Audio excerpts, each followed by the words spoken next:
to welcome you all to the library. My name is Jessica McDaniel. I am a community programming and outreach librarian here at the main library at Goodwood, and I help coordinate our One Book, One Community series, where we select one book and we find ways to connect our community to the book and through the book. So we have things like this. We are lucky enough this year to be able to celebrate this book, and it allows us to explore the blues and local music culture and history. And today's talk, it wraps up our series nicely with a visit from the author. But that doesn't mean you can't keep exploring and celebrating the blues. Just heads up. So today's speaker was discovered in Louisiana in 1979 as a teenage blues prodigy, as an authentic folk blues successor to Huddy Leadbelly Ledbetter, Muddy Waters, Robert Johnson, and Jelly Roll Morton. He was one of the last of the 21st century people to be discovered in that way. He played the itinerant bluesman Tommy Johnson in the movie Oh Brother, Where Art Thou? And he has earned numerous awards, including an Album of the Year Grammy and an Album of the Year Country Music Award. He has inspired a new generation of musicians, such as Hozier, Mumford & Sons, and Gary Clark Jr., and his songs Hard Time Killin' Floor Blues and John Law Burned Down the Liquor Store, among others, have been covered by many artists, including blues legend Buddy Guy. He has spent over 5 decades surrounded by the blues. He was born into it as the son of the late Baton Rouge blues musician Tabby Thomas. With these years of watching, learning, creating, transforming, and exploring and questioning the genre and industry, he chose over a decade ago to begin the research that you've read or will read in the book. And for our One Book, One Community selection this year, which is The Blues, the authentic narrative of my music and culture. Today, he's here to discuss what he's found with us. So let's all welcome Chris Thomas King.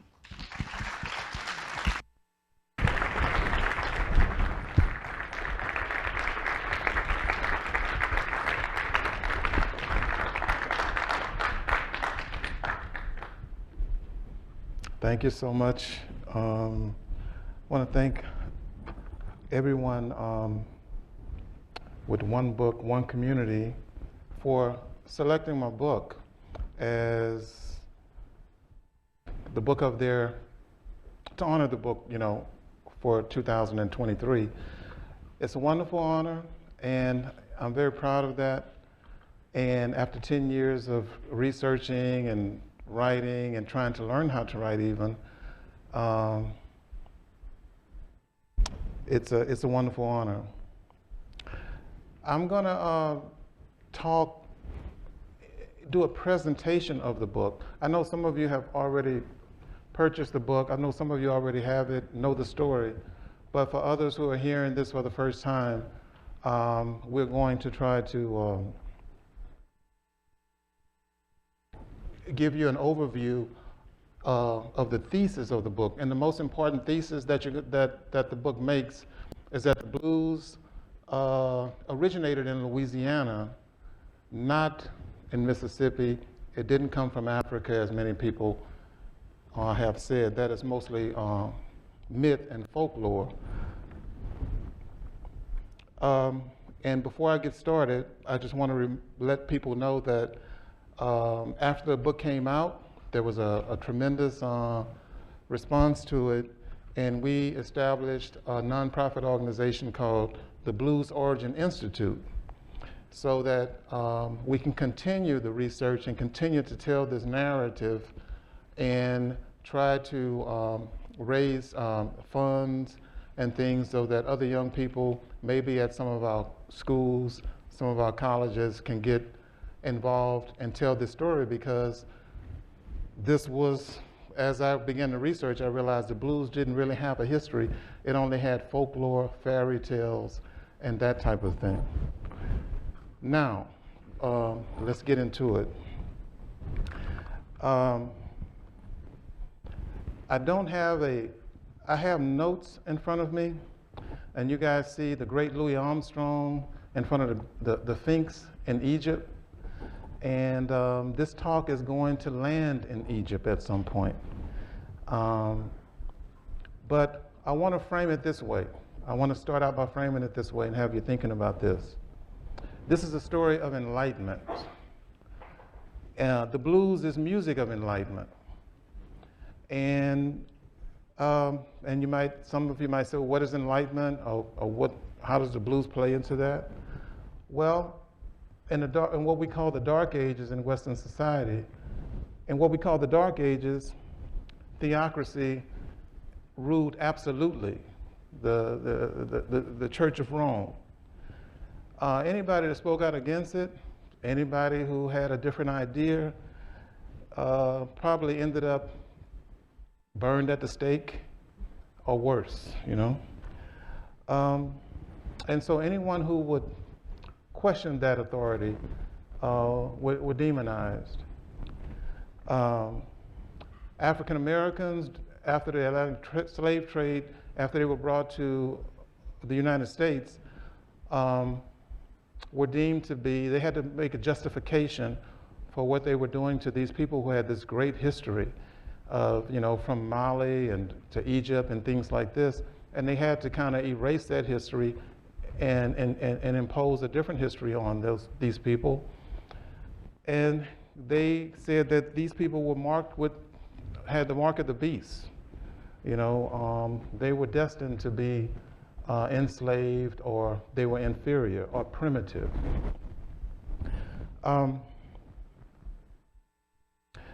But some things happen. The Enlightenment movement, say of the 1700s or so, is a secular movement where people say that, you know, we can use science and reason to have more freedoms. And then revolutions happen. Revolution happened in France, where the king lost his head. Revolutions happened in America. Revolutions happened in Haiti. And then all those revolutions, the French Revolution, the American Revolution, the Haitian Revolution, all coalesced in old New Orleans. And in old New Orleans, you know, freedom of expression, freedom of speech, the pursuit of happiness is something that everyone aspired to. And to just kind of close up with this brief introduction, the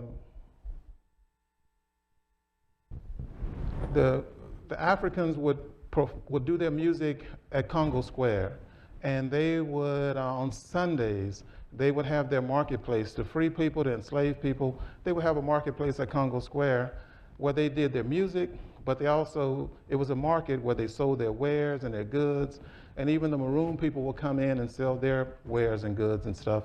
But mainly they had a party. You know, after all the marketplace happened, until the sun went down, they had a party there. And this was going on in the 1700s in New Orleans, and it continued in the 1800s. And when Louisiana became Americanized, and the Anglo people came in imposing their morals, their way of life on that Creole culture, well, of course, Louisianians coalesced around their Creoleness, meaning that we were here before the Americans came, and they wanted to maintain aspects of their culture that they thought were worthy. And what are we talking about here when we talk about, so you had the enlightenment of the church. I mean, you had the enlightenment being a counter to the church absolute rule. Well, these revolutions were fought to give people more democracy, freedom of expression, where your head isn't chopped off or you're not burned at the stake for speaking out against the authority. And then, as the 1900s approached, from the 1800s to the 1900s, as the 1900s approached, you had this music going upriver from New Orleans, and this music, of course, after the revolution, you had democracies were formed in France and America and Haiti and so forth. But this music questioned that authority, this new authority, where the Anglo-Saxon Protestant created laws for the community, but they didn't invite the community in the room when they were making these laws and demands. They called these blue laws. They didn't invite the Native Americans. They didn't invite the Scottish. They didn't invite the Italians. These people weren't white at this time. They didn't invite the African Americans. They decided what would be acceptable for everybody else. And they came up with rules like this. On Sundays, no dancing. No dancing. That would be there were blue laws against dancing, blue laws against gambling, blue laws against drinking, blue laws against making music that wasn't sacred music, blue laws against anything that was basically fun, basically, which Louisiana can't, like today. You know, you got the New Orleans Jazz Festival going on. New Orleans Jazz Festival is kind of a continuation of Congo Square. Tomorrow, on Sunday, they're going to have bands, they're going to have food, they're going to have, it's going to be a wonderful time, rain or shine. They're going to have a great time in New Orleans. If they had their way back 100 years ago, that would never happen. And a lot of things we take for granted today. Just to drink a beer, there was prohibition. For women to go out to the saloon, women didn't do that kind of thing in the late 1800s. There were no freedoms really. We were basically under a theocracy in many ways, especially the African American. The African American was living in a situation that was kind of like the book 1984. Like a Orwellian type of thing where there are no freedoms. So this music came along, and this music expressed, even though we were past the absolute authority of the church, and we'd be supposed to have a democracy, well, now we're under Jim Crow. Now we're telling people who they can socialize with, where they can dance, where they can, all this kind of stuff here. And the blues is a music. When this book was nominated as chosen as one book, one community, that's quintessential blues. That's what the blues does. The blues brings the community together as one, and that was a dangerous thing in 1900, in 1895. White kids and black kids should not be dancing together, having fun together, enjoying life together, respecting one another. That was dangerous. But this music expressed all of these freedoms that we take for granted now. It celebrated those things. So that's my introduction. This is the music of enlightenment. So let's get started. Let's get into it. Now, I'm going to go quickly through my biography because most of you guys know that I play the guitar. I didn't bring my guitar with me. You guys know I play the guitar. You know I grew up in Tabby's blues box, my dad's jig joint, and that type of thing. So I'm not going to dwell there. I'm going to dwell on my research for the books. But we're going to go quickly through an overview for some people that might not be familiar. All right, so let's go. This is a quick photo essay of my journey. Yours truly in my grandmother's living room on Mary Street in Baton Rouge. I think I'm performing for her and my Uncle Don, and Don is the one who taught me and introduced me formally to music. This is a picture of my uncle. He was in the service. He played trumpet, and he played trumpet in the marching band. He played trumpet, I believe, even in the military. But basically, he came home from Vietnam and from the war, and he brought me a little cornet trumpet that he picked up in Japan, and that was and gave me lessons on Saturdays, and that was my formal introduction to music, even though the blues was all over the house, by way of my father and his band. This is a picture of my dad and Moses Wishburn Smith, and you see yours truly in the blue shirt there, trying to see what's going on, studying the older gentleman.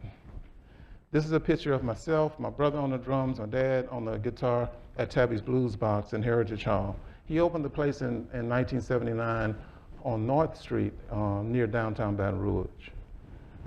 It lasted for about 20 years, and then it was raised by the city for progress, and so it's not there anymore.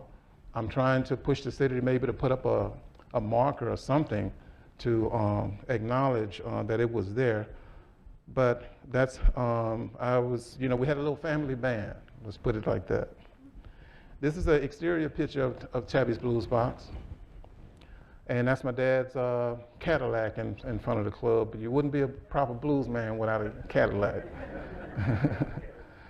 And this is when I was starting on my journey. I recorded this was my first single, came out in 1984, called Soon This Morning Blues.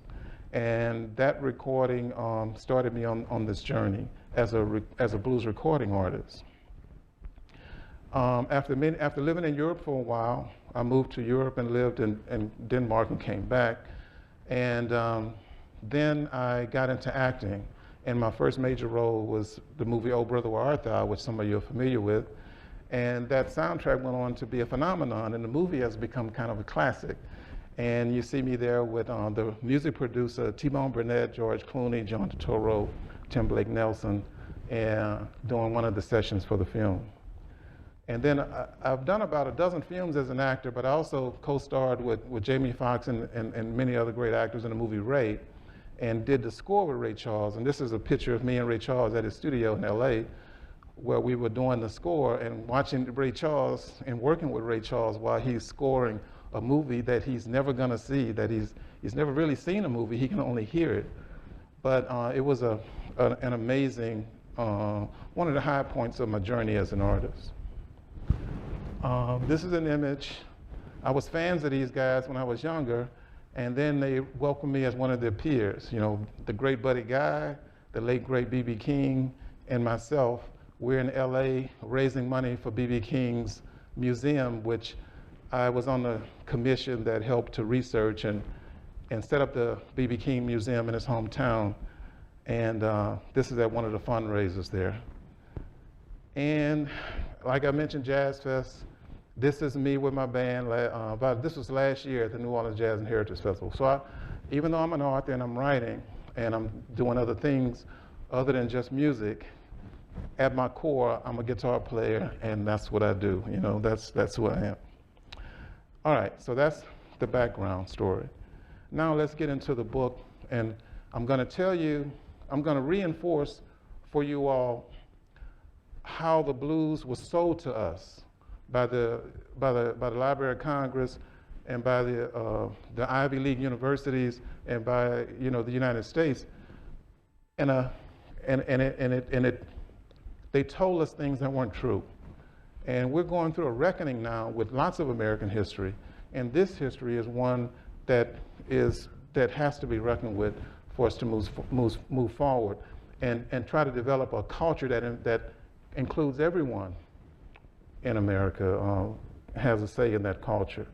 So the blues origins, the fallacy of folk blues.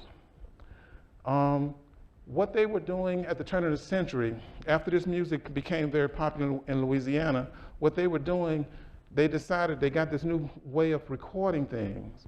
And this was new in the early 1900s. And so they went out to try to record folk expressions, the Native American culture, cowboy songs, things like that. And they did that. They would get money and grants and things from the government to go out and do it. This is Blackfoot, telling some stories and doing some recordings to be preserved, and that's legitimate. That should happen. But this National Geographic type of thing, where they want to do anthropology or whatever, and try to use that anthropology or that study of primitive, quote unquote, primitive people, it's a problem, because the people that they're trying to present as being primitive are not necessarily, doesn't really fit that mold, but they obfuscate anything that doesn't fit that primitive thing that they're trying to put together. So they go out into the field in Appalachia and they start making recordings of folk songs like Barbary Allen and Scarborough Fair and things in the 19 teens and 20s and 30s to document this music, because these were pre-literate people. They hadn't even become a literate culture coming from the Scottish Isles and from England, but they found themselves in the Appalachians, and they were making music in the same way, passed down in the oral tradition that they had been making for years. And it was worthy of study and worthy of documenting. And Harvard created a folk society to do just that, to go out and do field recordings and capture this music before it passed. And that's legitimate. But then they turned their focus on African American folk culture. Let's go and record the African American. But even though the blues was booming in Chicago in the 1920s and in Harlem in the 1920s, they decided they weren't going to go to those places where all the black people were dancing to music, listening to music. They didn't ask any black people, they didn't bring any black people to the meeting to decide, well, what is folk music? No Africans were involved in these meetings to create a criteria.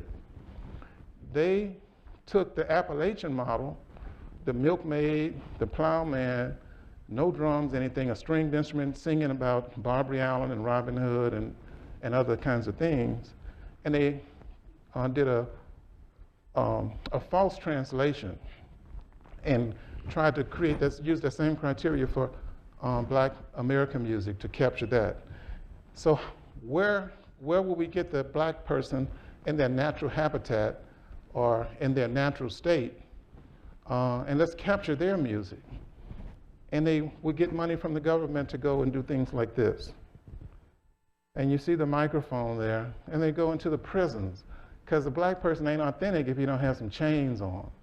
You know, if he's not in prison, if we're not recording the prisoners, then or chain gangs, and these kinds of things, well, we're not really recording the blues. We're not really recording the authentic African American. And so you get John Lomax, Alan Lomax, and others.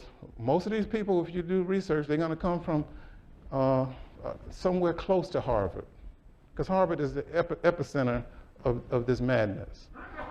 And so they got a criteria, they continue to teach that criteria, and they send people out on these field expeditions to record this music.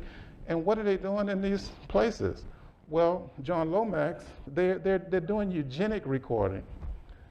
And I'm not going to go too deep into it in this lecture, because it'll take a lot of time to unfold, to get into the nuances of eugenics.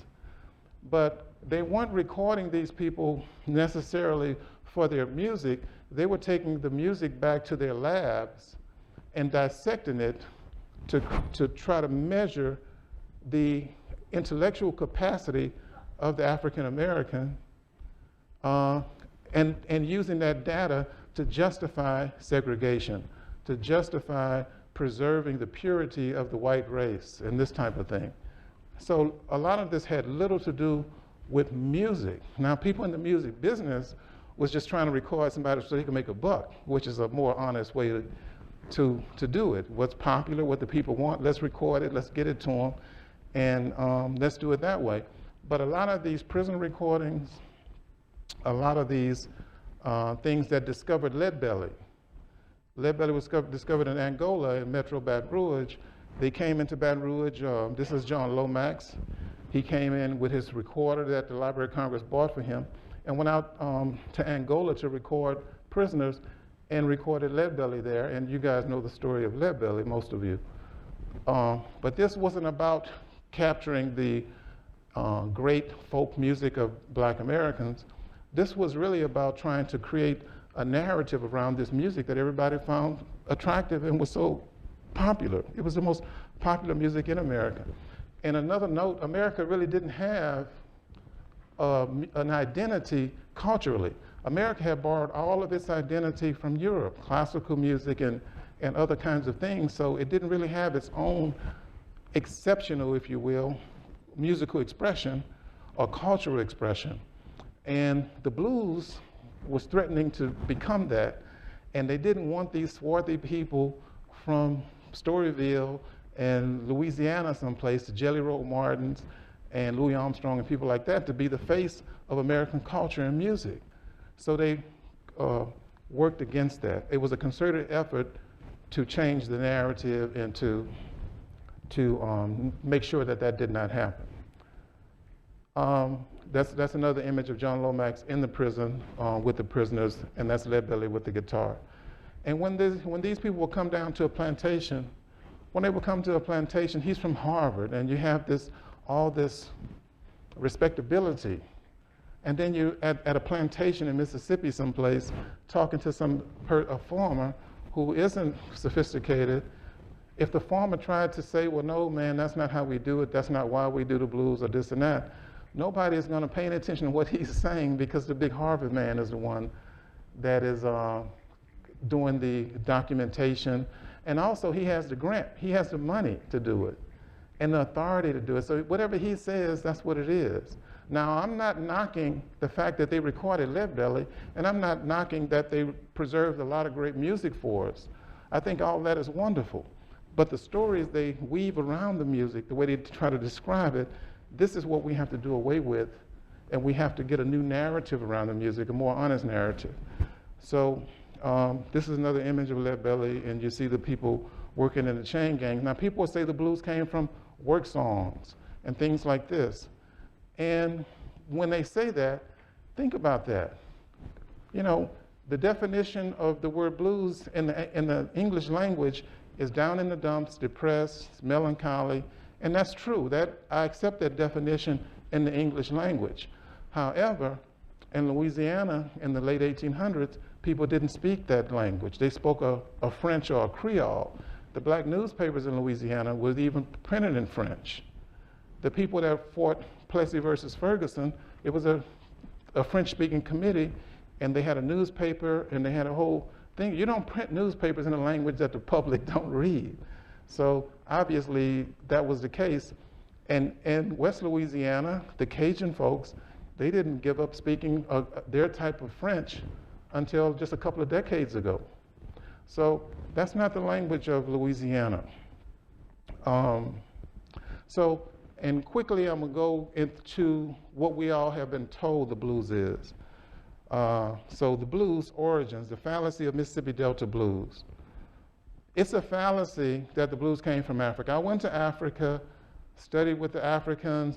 I had one story I was trying to share with them, and they told me I had it all wrong and I needed to redo that, because they said the blues, this music called the blues, did not originate there. I was in West Africa, and I think I have some images from my journey there that I'll share with you. And then people say, well, the blues must have came over on the ships coming to America. They're doing the Atlantic slave trade. And that's because if you go with the English definition, these people did not speak English. And the people in Louisiana at this time did not speak English. So if you're thinking that they used that definition for blues, there's no definition like that in African languages and things like that. So basically it did not happen there. And when people did do music on these slave ships, it was because they were trying to exercise or trying to get the enslaved people up on deck and get them moving. And I researched something where one captain in the 1690s or something, he had a bagpipe player that he had on the ship, and I think they had some other instrument. And they had the bagpipe playing, they brought the Africans on the deck, and they was trying to get them to move. And the people were jumping overboard.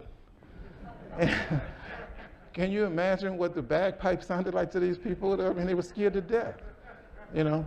But then the captain said in his log, he said that he got wise, and he started bringing instruments on the ship that they were familiar with. So he would bring, say, an instrument on there, which we might call the banjo today, and he would bring that on the ship, and they would respond a little bit better to that. But they weren't moving and dancing because they just couldn't stop themselves from dancing or moving. He was trying to keep them alive so he can get them to market healthy. So this is like this musical stuff on slave ships. If there wasn't any music, it was just a mechanism for work. And when you think about work songs, black people didn't invent work songs. And if you work with any black folks today on the job at their cubicle, they're not singing work songs while they at the computer. It's just a myth, you know. But the work song goes back, I mean, sea shanties and singing when you're rowing these old ships hundreds of years ago, they sung in unison to get that ship moving. They might have spoke different languages or whatever, but 1,000 years ago, people were rowing boats in the deep waters, and they sang in unison. And when you see the American people working on the railroad, and they're singing in unison, those are work songs, yes, but they're not invented by the African folks. And that shouldn't be equated at all with the blues.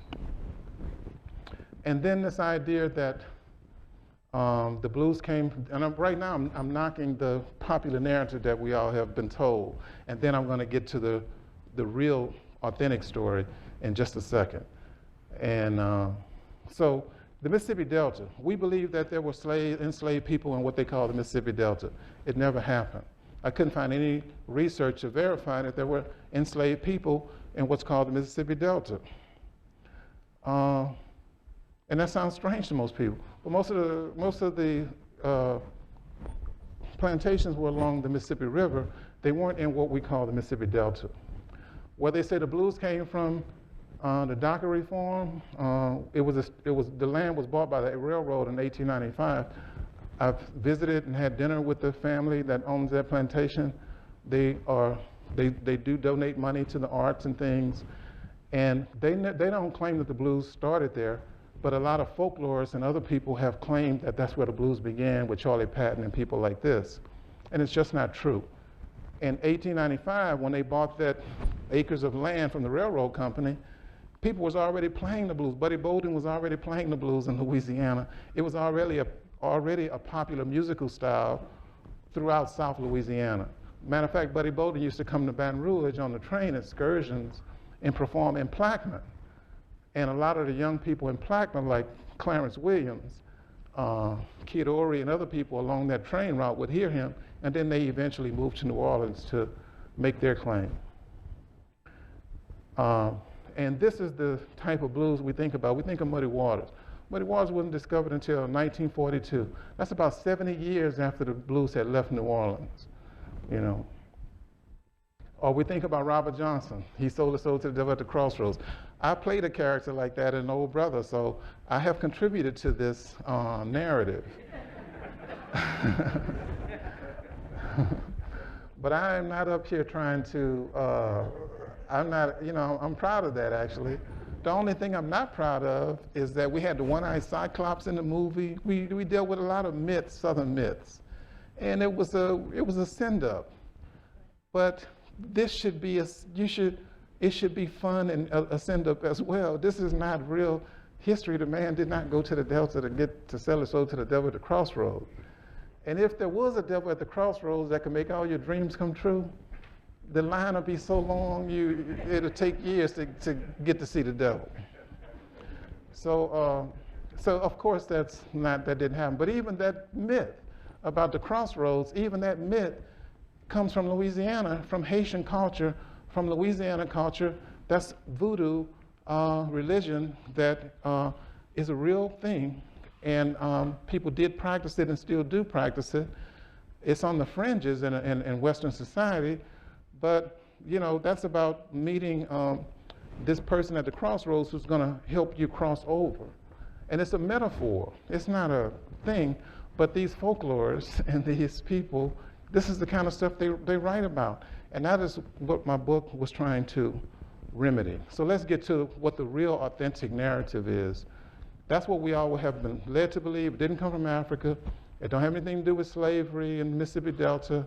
And there weren't not even any slave cabins in the Mississippi Delta. We had real slavery in Louisiana, and some of those slave shacks are still, you can still visit them. But in Mississippi, you can't go in the Delta and visit any because they weren't there. However, they make millions of dollars on tourism, and people come there looking for the crossroads and they come there looking for this stuff. And so I saw where they had a flatbed truck. They brought some cabin and brought them up there to make them look like slave cabin. And then they sell them as like, what you call these, B&B or something? And people pay outrageous money to stay in these things thinking they're staying in something authentic. And it's like, it's Disneyland stuff. But I don't knock Mississippi trying to hustle. Everybody got to try to get in where they can fit in. But the authentic narrative begins here in Louisiana, and we don't have to use fairy tales and folklore. It really happened here in Louisiana. So here's the authentic narrative. I was saying to you about the Mississippi Delta. For those that don't know, in blues folklore, the Mississippi Delta is in northern Mississippi. It's not all of Mississippi, it's northern Mississippi. And the only reason it's confused with the Mississippi Delta is this is where John Lomax and people like that placed it, and they said the blues came from Mississippi Delta, the birthplace of the blues, because that's the most miserable and most impoverished place for black people in the United States of America, equating it falsely with the Appalachians. So that is there, that has to be, that's what, you gotta be miserable if you live in there, so, and if you were enslaved there or whatever, then that's the blues, because they're using that English definition. And I'm gonna tell you what the true Creole French definition is in a minute. So we're talking about up near, below Memphis and near Arkansas, that's the area that they call the Delta. Not Vicksburg, not Jackson, Mississippi, not southern Mississippi.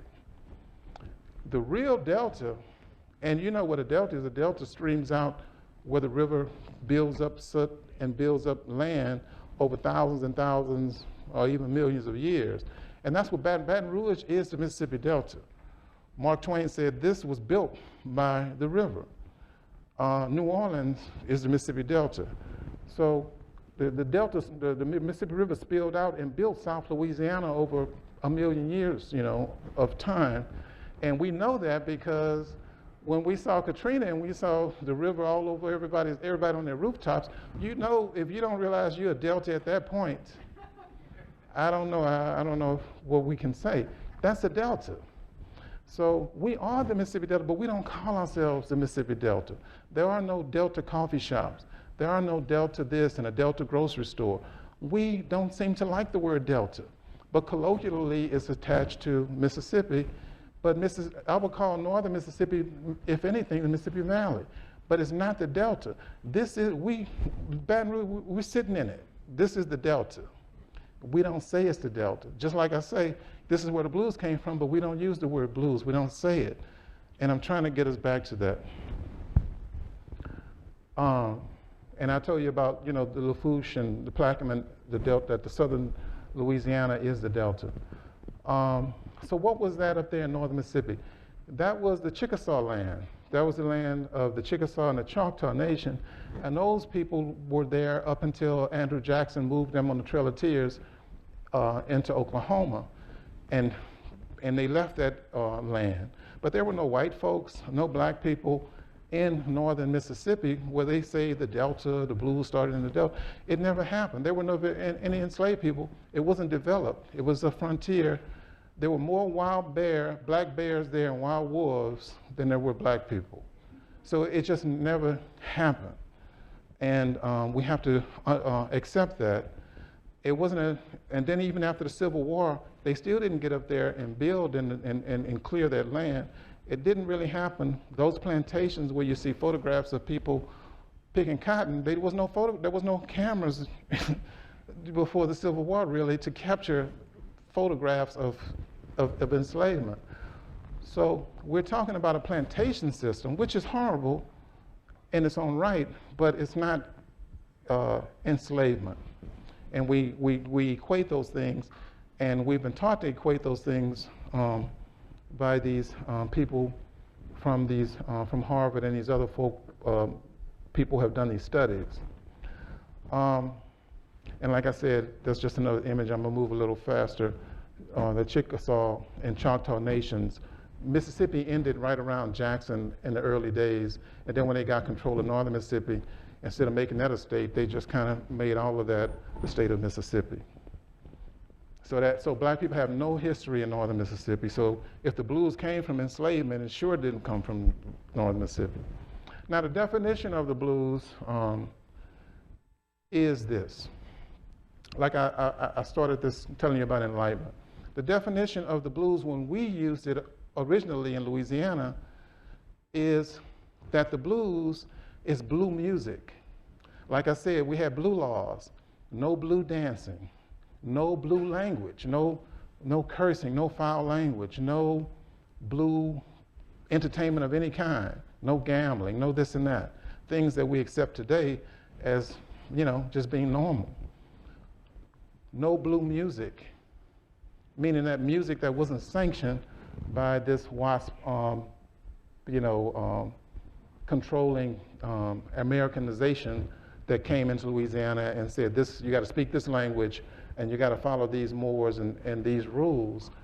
But like I said, they didn't include other people to have a consensus about what's acceptable. Because just because you might think that this dance is naughty, or think that this ritual is somehow the devil worship, that's not how the Native Americans might see it. That's not how the black people might see it. That's not how other people might see their cultural expressions.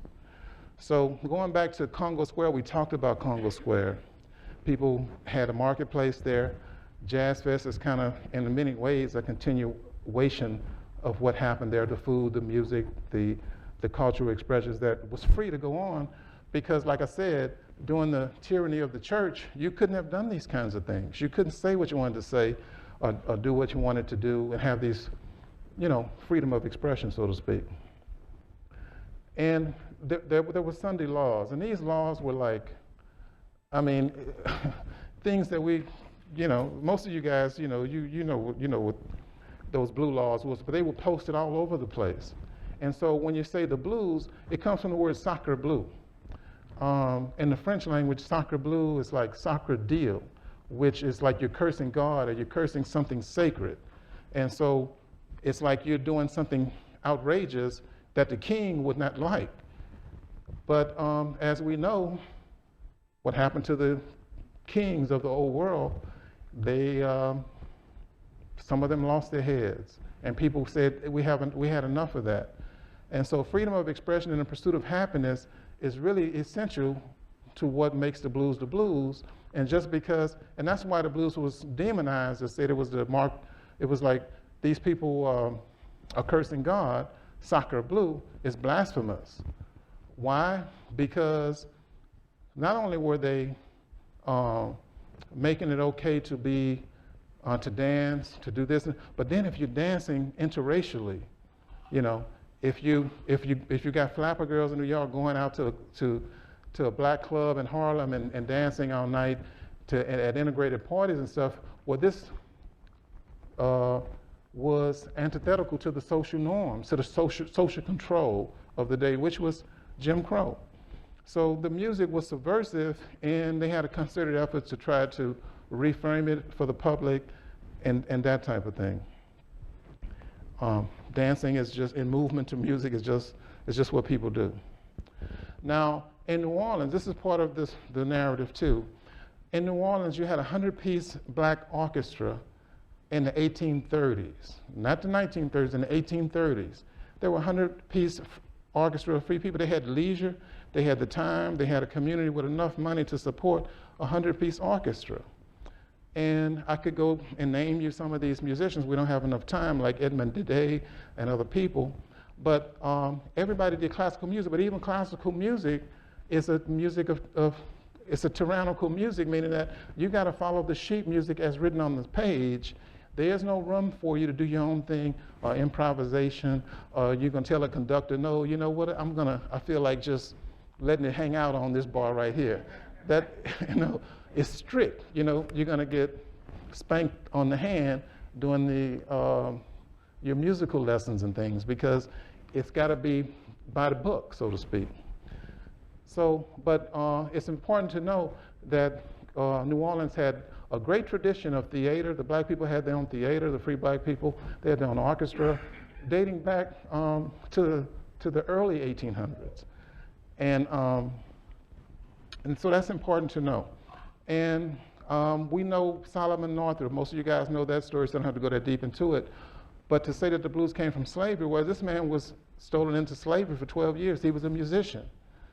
In his book, he doesn't mention anything about the blues. You know, they had work songs and stuff, but he knew that that was just music of toil. It wasn't music that with the kind of music that people did back then that the slaves performed, with the music that the enslavers wanted to hear, the Scottish people or whatever. They wanted to hear Scottish A's, they wanted to hear Scotch reels and polkas, cotillions, and these kinds of formal dances where the music is just the background. They're going to have some tea, they're going to have some cake, and then we're going to dance the cotillion or the Scottish A, and then we're going to take a little pause, and then we're going to have some more music. So music was just that type of thing where when the blues came along in the 1890s, the music was the dominant thing. If they did have a dance that went along with the blues, it was called slow dragging, where the kids get together and there's some body rubbing stuff, and you would definitely call that a blue dance, you know.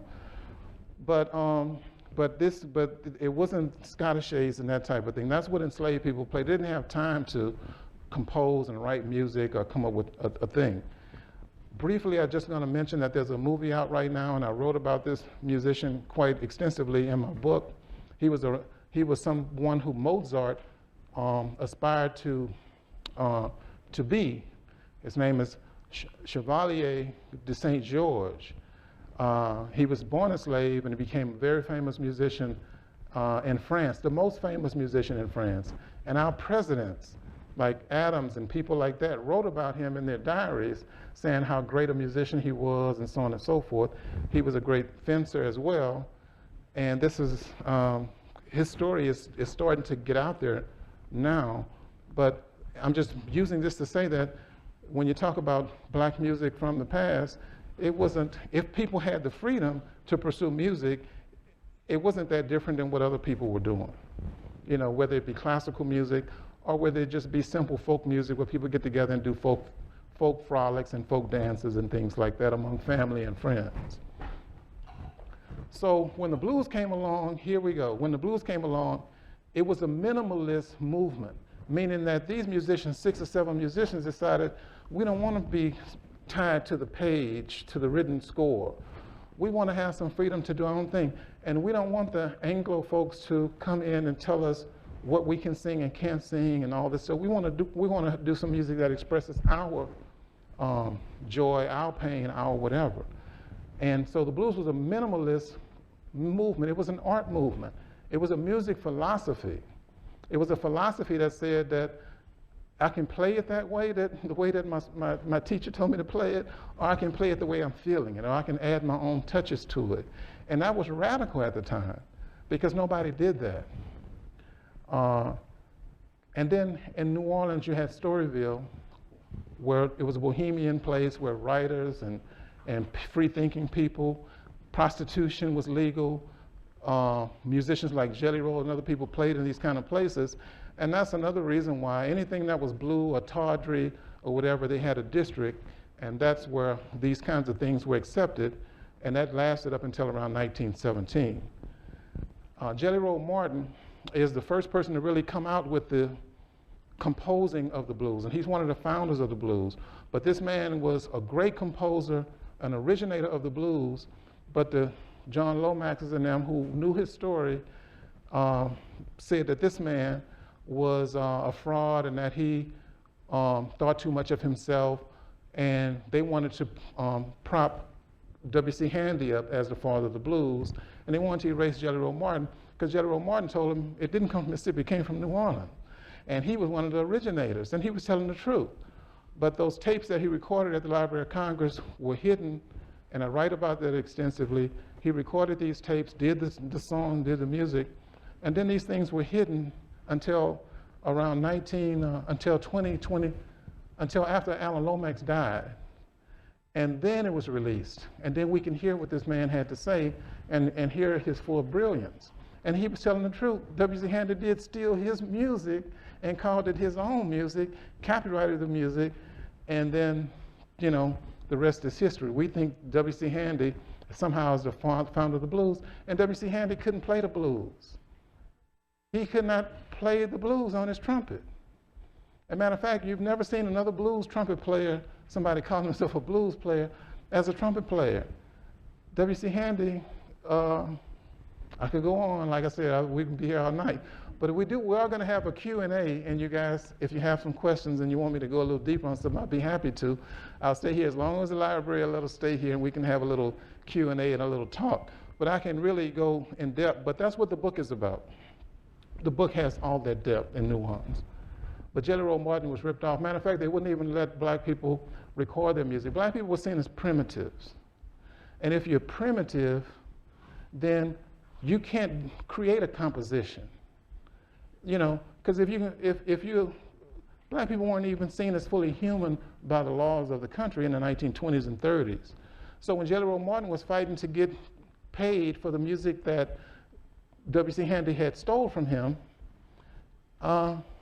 W.C. Handy took that kind of information out of his biography, because if he had put it in his biography, his lawyer told him, then Jelly Roll, you'd have to pay Jelly Roll.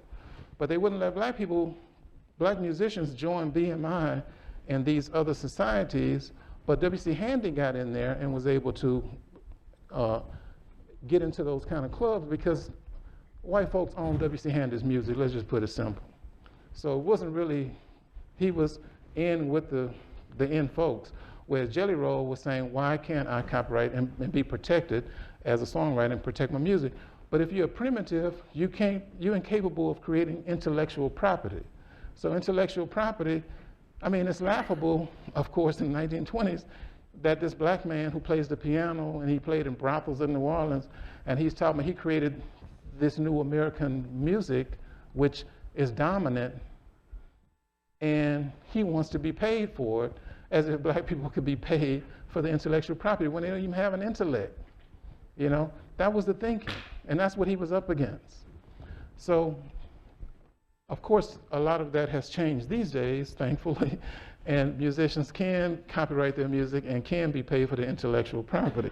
But at the time that the blues came out, these laws were new, and recorded music was new, and for a time, you know, people like Jelly Roll Morton couldn't collect money for his music. Anybody could take his music and use it. And he spoke out against that, and they tried to marginalize him. So I'm gonna move a little quick now, because I want to leave some time for Q&A. This is another image of Jelly Roll, and I just gave you that. Now, if anybody thinks that, well, what does jazz fit into all of this? The word jazz is a misnomer. That is, when you hear the word jazz, until we can really get enough books out there to explain to people that there's no such thing as jazz, jazz is a misnomer. It's just another word. It's like going into the theater with some vodka. And the people say, you can't come in here with vodka. And you say, this is not vodka, this is jazz. Oh, well come on in. If you tell them it's water, you can get in, right? But then we got our kids trying to water the plants in the garden with vodka.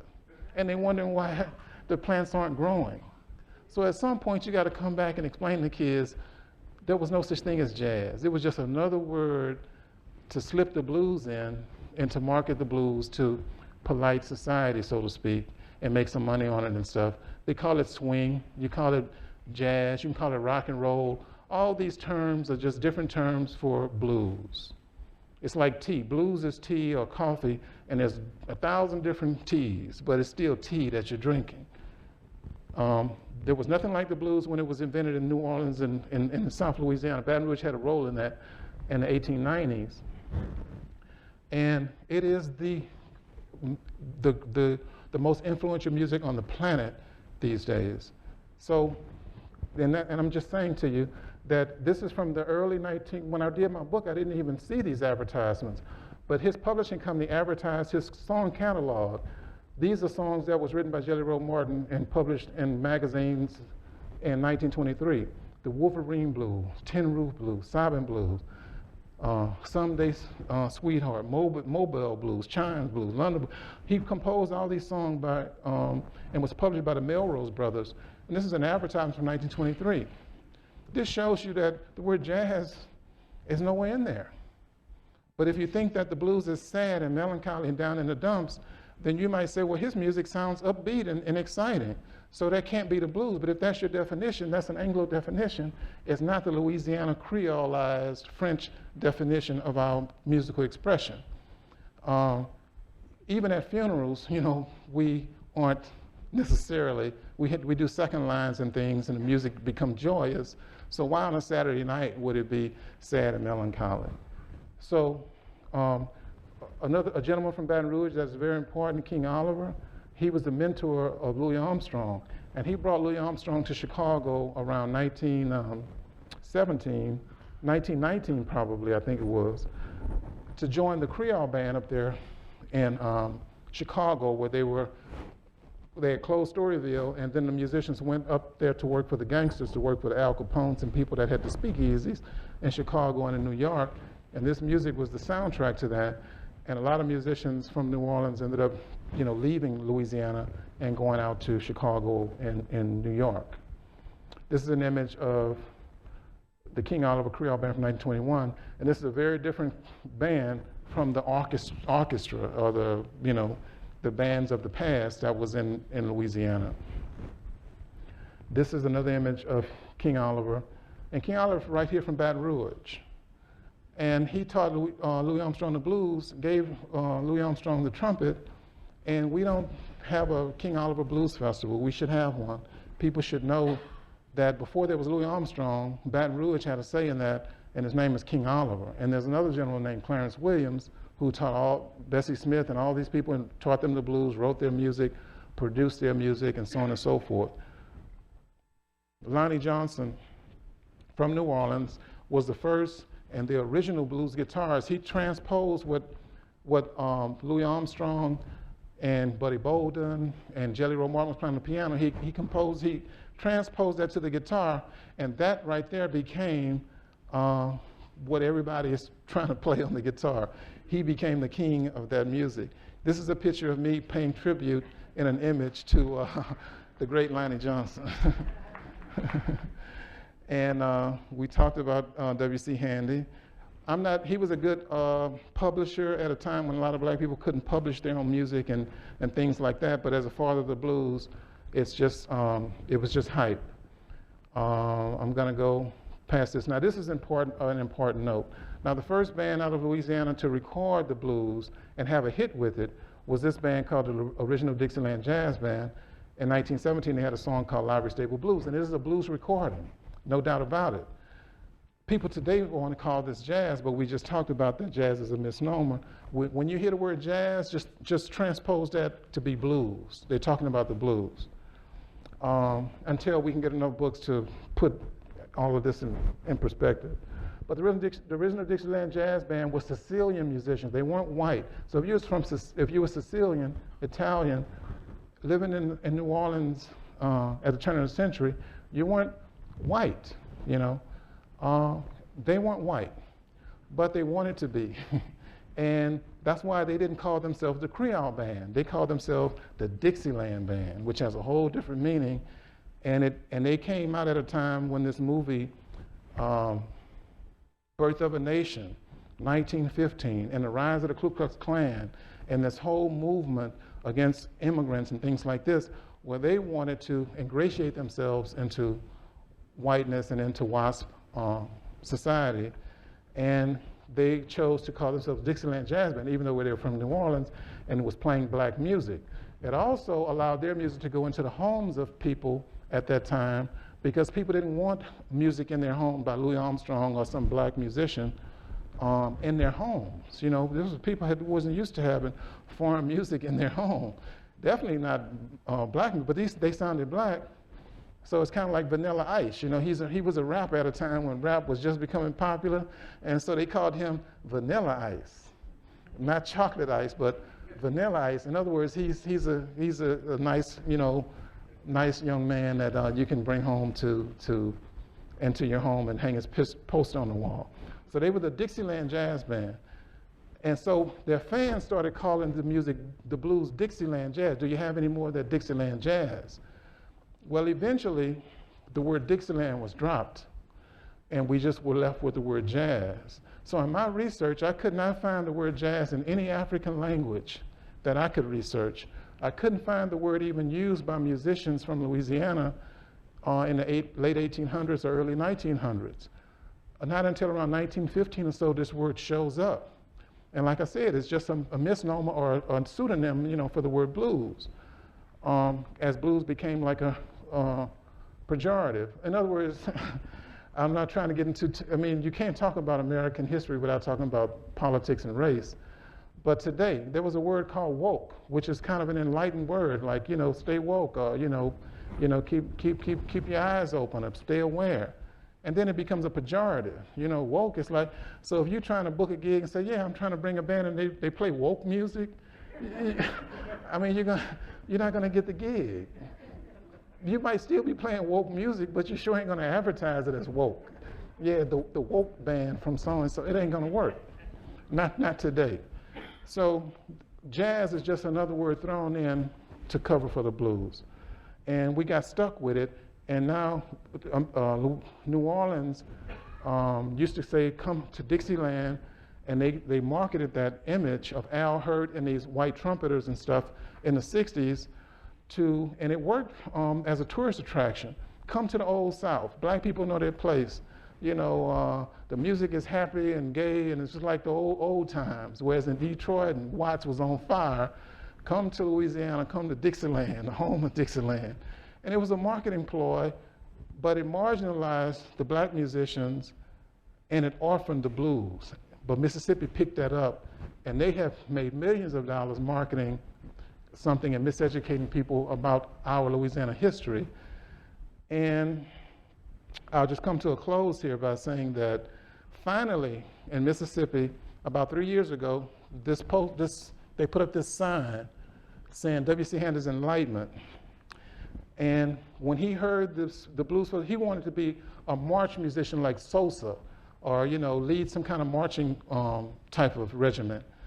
But he heard a musician in Mississippi playing at a dance called Prince McCoy. Prince McCoy was from Louisiana, and Prince McCoy was playing a song called Whining Boy. And it's a raunchy song that nobody I wouldn't even, it will make rappers blush. But the song was written by Jelly Roll Martin. And that's what white folks wanted. They started throwing money on the stage, and W.C. Handy saw the money being thrown on the stage for Whining Boy, and he decided to change his career path and say, I gotta do this kind of music. This is gonna get me over.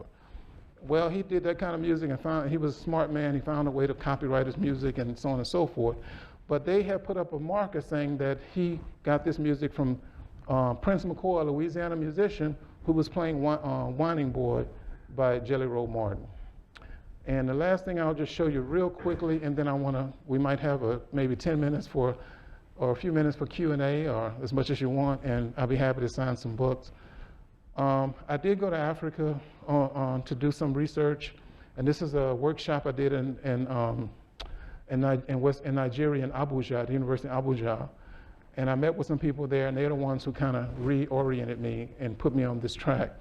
And this idea about the trumpet, this is what I learned in Africa, is that the blues didn't come from there, but the instruments that we play in the blues do originate in Africa. However, when these folklorists from these universities and anthropologists go to Africa, they always go to the jungle looking for the instruments of the blues, like the giraffe is going to tell them, or the hippopotamus is going to tell them where the blues came from.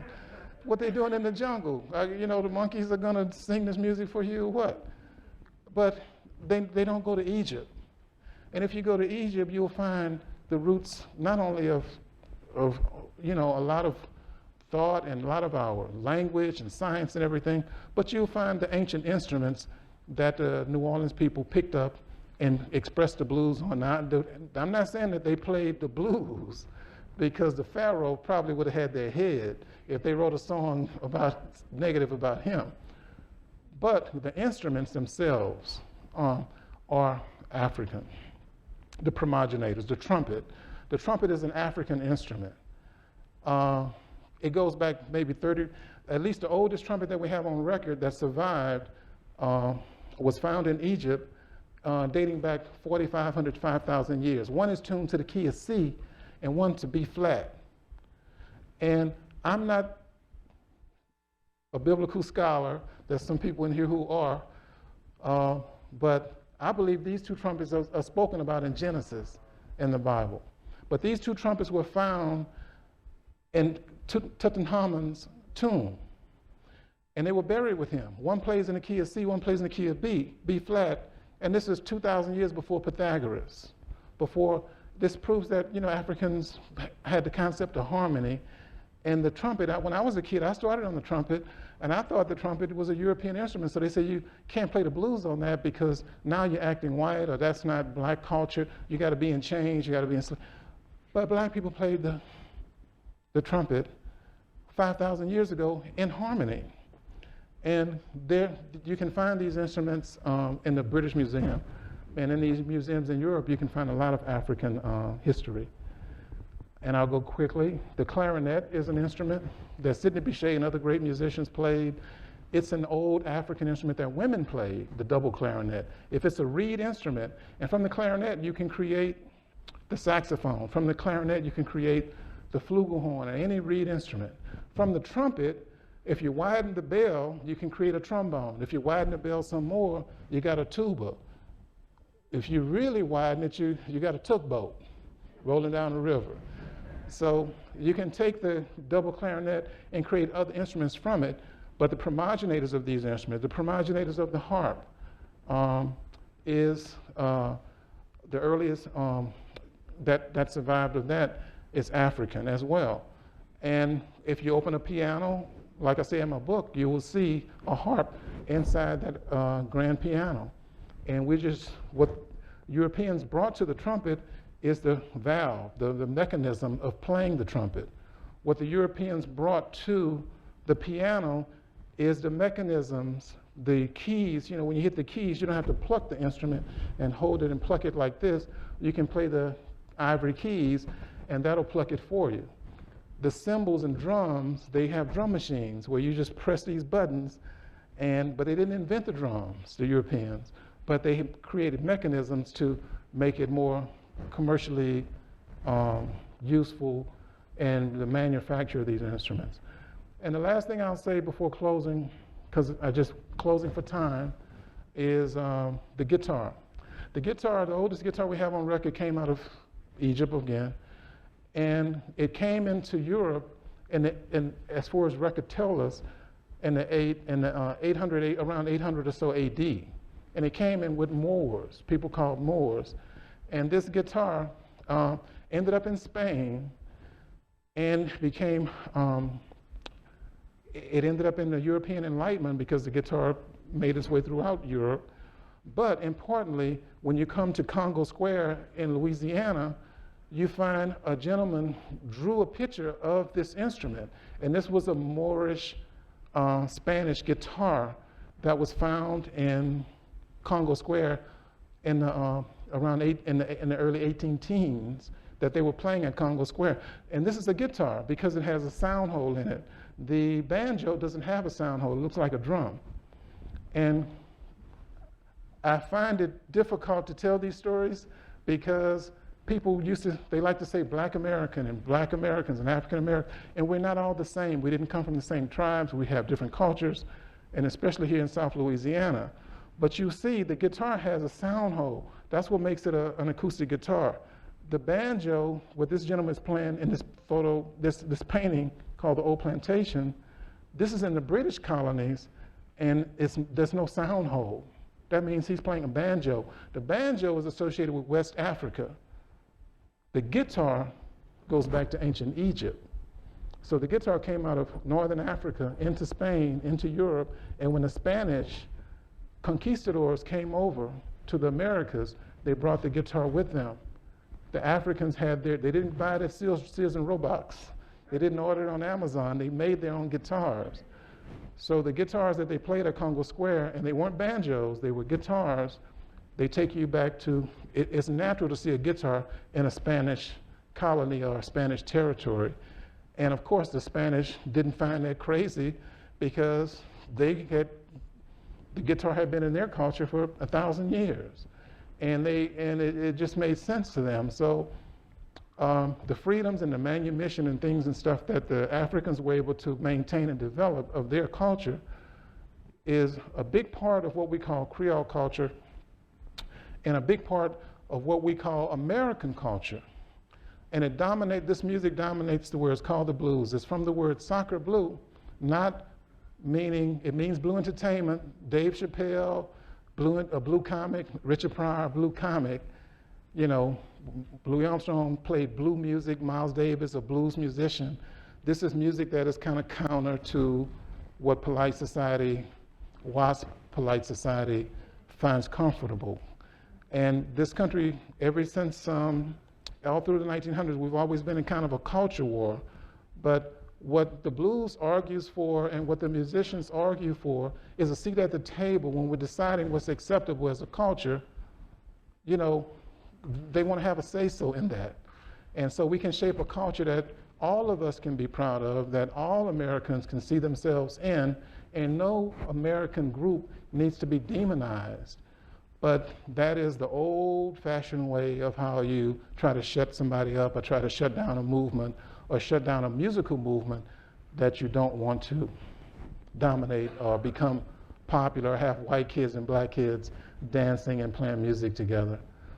And so I'll stop with Louis Armstrong at the Great Finks playing the trumpet, which I think is an iconic image. Unfortunately, when Louis Armstrong brought a mixed band to Louisiana to play for Mardi Gras, he had a white musician in his band, and they said he couldn't play with the white musician being in his band, and Louis Armstrong said, "I'm never coming back to Louisiana." And if that's the case. But we are trying to, at least I've created a nonprofit organization to try to bring Louis Armstrong home, try to bring, in theory, try to bring the blues back home to Louisiana, because Louisiana seemed to have rejected calling itself the Delta, claiming the blues. But these are things that we should be proud of, and these are things that we should trumpet, for the whole world. So I'll stop here, and some of you guys might have some questions. Thank you.